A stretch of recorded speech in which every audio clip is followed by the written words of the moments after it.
ترحب أم مشاري وبناتها بالضيوف من قريب ومن بعيد، ويا مرحبا بالجميع.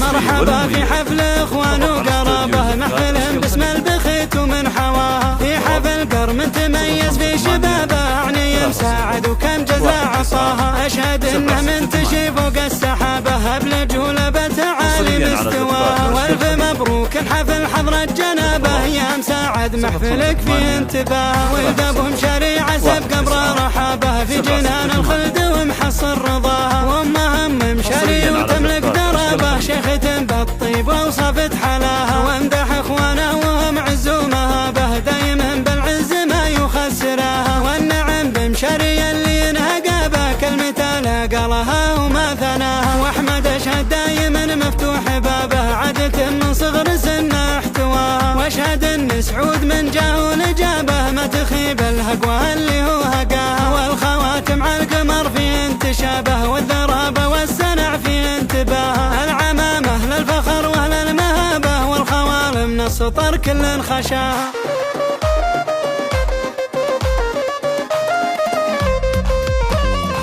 مرحبا في حفل اخوان وقرابه، محفل باسم البخيت ومن حواها، في حفل قرم تميز في شبابه، اعني مساعد وكم جزاء عطاها، اشهد انه منتشي فوق السحابه، بلجوله بتعالي مستواها، والف مبروك الحفل حضرة جنابه، يا مساعد محفلك في انتباه، ولد ابو مشاري عسب قبره رحابه، في جنان الخلد ومحصل رضاها، وامها ام مشاري وتملك درابه، شيخة بالطيب وصفت حلاها، وامدح اخوانه وهم عز ومهابه، دايما بالعز ما يخسرها، والنعم بمشاري اللي ينهقابه، كلمته لا قالها وما ثناها، واحمد اشهد دايما مفتوح بابه، عادة من صغر سنه احتواها، واشهد ان سعود من جاه الاجابه، ما تخيب الهقوه اللي هو هقاها، والخواتم على القمر في انتشابه، والذرابه والسنع في انتباهها، العمامه للفخر واهل المهابه، والخوال من السطر كل خشاها، والخوال من السطر كل خشاها.